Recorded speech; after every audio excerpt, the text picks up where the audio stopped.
The emperor has no clothes. You've heard the saying. It comes from a famous folk tale of a king swindled by a few con men into believing they would clothe him in magical garments so special, so rich, that only the wisest of men could see.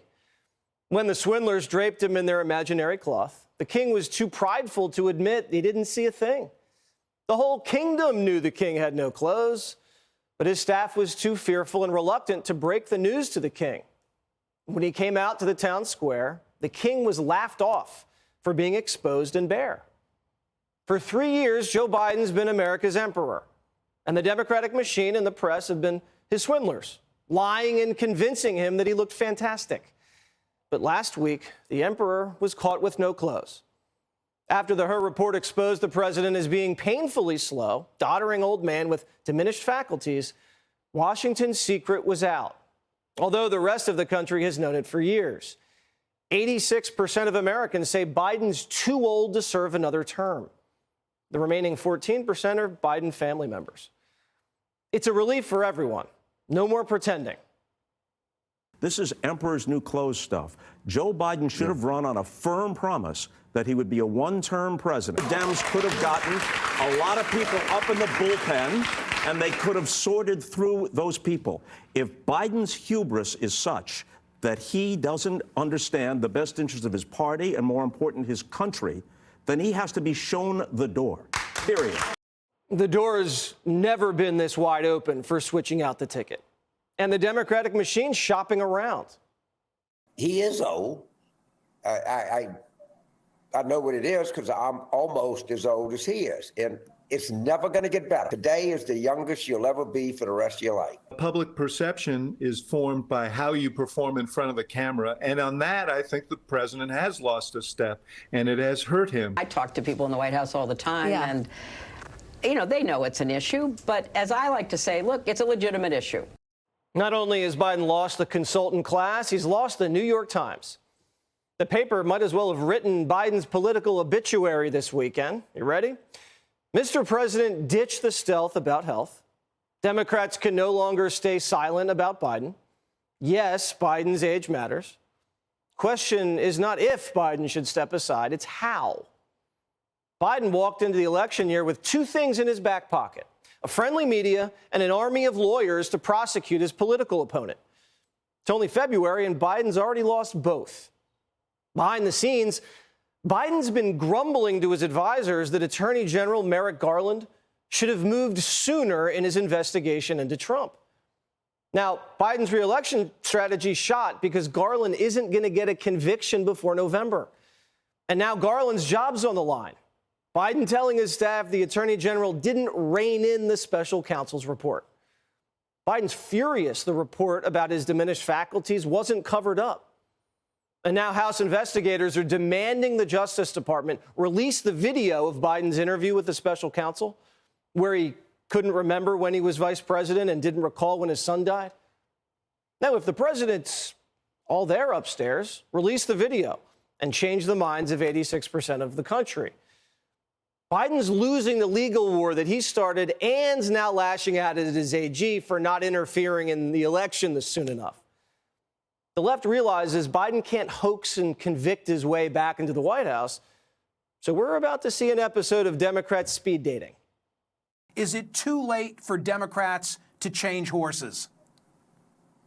Well, I mean, in a sense, it's never too late. If you had a nominee and nominee dropped dead, then last week of October, you'd have some mechanism to have a replacement. Lyndon Johnson dropped out in March of 1968. We had a nominee. So it's never too late, but the later it gets, the more confusing the process gets. Biden's useless with poll numbers this low. There's no honor in politics. Biden may not know it, but the convention in Chicago this August is a trap. He might lose his job before the election. I guess the question now is it too late? And I don't think it is, because I still think you can do it at the convention. And people have said to me, oh, that's ridiculous. They'll look like nothing. Nobody gives what you do at the convention. They'd be thrilled if they did it the day before the election. You could switch him out at the convention. The Chicago massacre is being planned in broad daylight. The New York Times is the architect. Comparing Joe Biden to a light bulb that's burning out, who feels trapped by a floundering VP who has no chance of beating Trump in the general, the New York Times says Biden's left with two options: drop out and anoint Kamala, or drop out and don't endorse Kamala and let the superdelegates hash it out. But warning an aging white president knifing the first woman of color Veep would set up months of bloodletting and ideological drama. The Times is giving Biden a way to die with dignity. Go to the DNC with your delegates, drop out, and let the superdelegates and the Obamas pick the nominee. Remember, the superdelegates aren't bound to Biden. They're free agents. So where does that leave Kamala? Well, just 48 hours after Biden's own Justice Department said he wasn't up for the job, Kamala announced she's, quote, ready to serve. But no one believes her. And Democrat donors are already playing the field. People are watching him, and again, 76% of them have those concerns, and so do some of his donors. This is what the Washington Post is saying. Quote, top Biden donors were fielding calls and text messages from anxious Democrats, asking if other Democrats still had time to jump into the presidential race. When is Gavin getting in? Or how about Whitmer or Shapiro, buzzed around Democratic circles over the last 24 hours. But the Democrat bench is so thin, liberals are pleading for a savior. Look at who Vegas odds makers are saying have the best chances of being elected this fall. Trump is a 5 to 6 shot. It's better than even. Biden 15 to 8, a little better than 2 to 1. Next in line, Michelle Obama 11 to 1, ahead of Nikki Haley, Gavin Newsom, Robert F. Kennedy Jr., and Kamala Harris. I don't know about you, David. I've got people in my orbit, and my radio listeners say the same thing. There's like always a family member who says, in my case, it's my brother, keep your eye on Michelle Obama.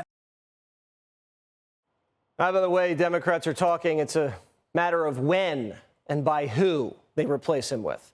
Luckily, there's a doctor who can have this tough talk with the president, his wife. But Jill's just as stubborn as Joe is and is forcing him on TikTok. Chiefs or Niners? Two great quarterbacks, hard to decide. But if I didn't say I was for the Eagles, then I'd be sleeping alone. My wife's a Philly girl. Game or commercials? Game. Game or halftime show? Game. Jason Kelce or Travis Kelce? Mama Kelce. I understand she makes great chocolate chip cookies. Deviously plotting to rig the season so the Chiefs would make the Super Bowl, or the Chiefs just being a good football team? I'd get in trouble if I told you. Trump or Biden? Are you kidding? Biden. Hey, Sean Hannity here. Hey, click here to subscribe to Fox News YouTube page and catch our hottest interviews and most compelling analysis. You will not get it anywhere else.